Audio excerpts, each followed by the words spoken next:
PM किसान महासन्मान निधी योजना आणि नमो शेतकरी महासन्मान निधी योजना या दोन्ही योजनांतर्गत शेतकऱ्यांच्या खात्यामध्ये तब्बल 6,000 रुपये आता इथे भेटणार आहे।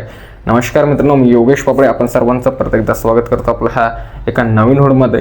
शेतकरी भरपूर दिवसानंतर ह्या दोन्ही योजना संदर्भातील एक महत्त्वपूर्ण अपडेट आलंय, जे अपडेट मी तुमच्यासोबत इथे शेअर करणार आहे। शेतकरी मित्रांनो, सर्वप्रथम आपण पीएम किसान सन्मान निधीचं अपडेट जे केंद्र शासनाकडून जारी करण्यात आलं ते थोडक्यात इथे माहिती जाणून घ्या।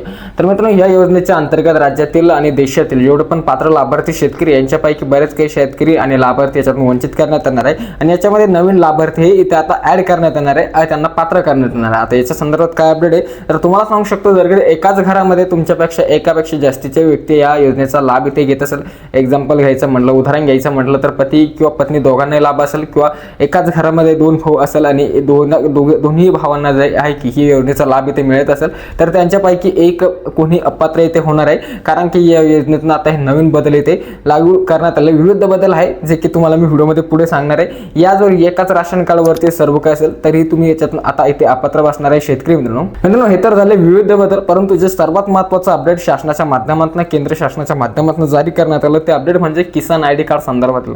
आता तुम्ही म्हणसाल की मी तर किसान आयडी कार्ड इथे काढलेलं, फार्मर आयडी कार्ड इथे काढलंय, परंतु तुमचं फार्मर आयडी कार्डचं रजिस्ट्रेशन ॲग्रीस्टॅक www.agristack या वेबसाईट वरती असणं आता अनिवार्य आहे। आता इथे कुठे करू शकता, काय करू शकता याच्या संदर्भात महत्त्वपूर्ण अपडेट आहे। तर महाराष्ट्र, आंध्र प्रदेश, बिहार, मध्य प्रदेश आणि इतर राज्यांमध्ये पात्र शेतकऱ्यांना आता किसान आयडी कार्ड काढणे आवश्यक आहे आणि ते ॲग्रीस्टॅक वरती त्यांचं जे रजिस्ट्रेशन करणं आता इथे अनिवार्य आहे, अशी माहिती आता केंद्र शासनाने इथे घोषित इथे केलेले केंद्रीय कृषी विभागाच्या माध्यमातून पीएम किसान संदर्भातील शेतकरी। त्याचबरोबर शेतकरी अजून दोन अपडेट विशेष यांनी लागू केलेलं, ते म्हणजे एक आता केवायसी संदर्भात पण देखील एक महत्त्वपूर्ण असं अपडेट आहे। हे दोन्ही योजनेसाठी इथे लागू होणार आहे। आता केवायसी कशा पद्धतीने करावी लागणार आहे याच्या संदर्भात काय अपडेट आहे तर केवायसी प्रत्येक लाभार्थ्याला केवायसी पूर्ण करणे आता सक्तीचे झालेले आहे। तुम्ही पीएम किसान पोर्टलवर OTP द्वारे किंवा जवळच्या CSC केंद्रात जाऊन किंवा बायोमेट्रिक द्वारे ही केवायसी प्रक्रिया आता पूर्ण इथे करू शकतात। आता तुम्ही म्हणसाल की आम्हाला आतापर्यंतचे पीएम किसान योजनेचे 22 हप्ते पूर्णतः इथे भेटले, परंतु 23 हप्ता तुम्हाला प्राप्त करायचा असेल तर तुम्हाला केवायसी इथे करावीच लागणार आहे। केवायसीचं स्टेटस तुमचं परत इथे अवेलेबल ऍक्टिव्ह असणं गरजेचं आहे। याच्या संदर्भात पुढील अपडेट केवायसी संदर्भातीलच आधार आणि बँक खाते जोडणी, तसंच जे की तुमचे खाते आधार कार्डशी जोडलेले असणे गरजेचं आहे। हे तर पहिल्यापासून सर्वांचे आहेत, परंतु पुढे जे काही माहिती ते थोडक्यात सांगू शकतो। आणि DBT प्रक्रिया ही सुरळीतपणे त्याला सर्व काही लिंक असणे गरजेचं आहे। आता तुम्ही म्हणसाल की आमचं आधार कार्ड पहिल्यापासून जोडले, आतापर्यंत आम्हाला हप्ते भेटले, परंतु काय झालं माहिती आहे का, बऱ्याच काही शेतकरी मित्रांचे आधार हे अपडेट वरती आलेले असतात किंवा ते अपडेट झालेले नसतात आणि ज्यावेळेस आधार कार्ड अपडेट नसतं तर त्यावेळेस ही आपली केवायसी जी असते ती डिॲक्टिव्हेट तिथे होत असते। याच्या संदर्भातील जर कधी तुमचं आधार कार्ड अपडेट वरती येईल असेल तर नक्कीच एकदा आपलं आधार कार्ड चेक करून घ्या। आधार कार्ड अपडेट नसेल तर नक्कीच तुमची केवायसी प्रक्रिया इथे डिॲक्टिव्हेट झाली तर तुम्हाला पुढील हप्ता इथे भेटणार नाही।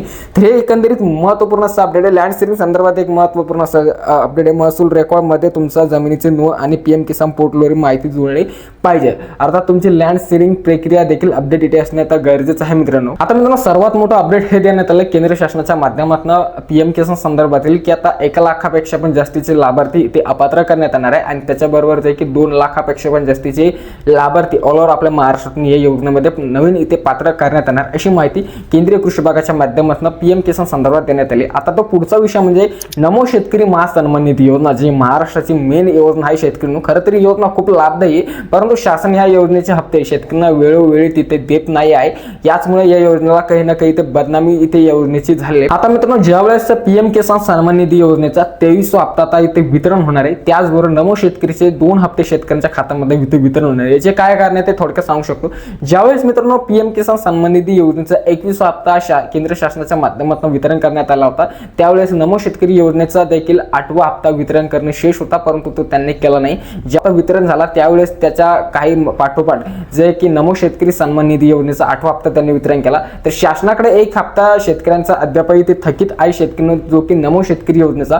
तर याच अनुषंगाने आता शेतकऱ्यांचे पुढे पेरणीचे दिवस आले अशी माहिती देण्यात आली की आता शेतकऱ्यांचे पुढे पेरणीचे दिवस आले। तर शेतकऱ्यांना एक आर्थिक मदत द्यावी म्हणून जे की पीएम किसान सन्मान निधी योजनेचा जे की 23वा हप्ता आणि त्याजवळ नमो शेतकरी सन्मान निधी योजनेचा जे की 9वा आणि 10वा हप्ता दोन्ही हप्ते एकत्रित असे 1+2 आणि 2 असे एकंदरीत शेतकऱ्यांच्या खात्यामध्ये 6,000 रुपये आता केंद्र शासन तथा राज्य शासन टाकणार अशी माहिती सध्याला आता इथे मिळू लागलेली मित्रांनो। आता नमो शेतकरी सन्मान निधी योजनेमध्ये काही बदल इथे करण्यात आला आहे का, तर जे बदल ज्या वेळेस पीएम किसानला लागू करण्यात येते तेच बदल जे आहे की नमो शेतकरीला देखील इथे लागू करण्यात येते। आता शेतकऱ्यांना हे हप्ते कधीपर्यंत वितरण होणार आहे याची तारीख काय ते थोडक्यात तुम्हाला मी ते सांगू शकतो। तर नक्की शेतकऱ्यांना आतापर्यंत जे की नमो शेतकरीचा मागील हप्ता वितरण होऊन देखील आता 2 महिने तर पूर्ण झाले, त्याचबरोबर पीएम किसानचा मागील 23 हप्ता वितरण होऊन देखील 2 महिने आता इथे पूर्ण झाले आणि एकंदरीत शेतकऱ्यांना लाभ देण्यासाठी ही शासन या योजना राबवत असते। तर नक्कीच मित्रांनो कृषी विभागाच्या माध्यमातून जी की माहिती सध्याची देण्यात आली त्या माहितीच्या आधारे जे आहे की तुम्हाला सांगू शकतो की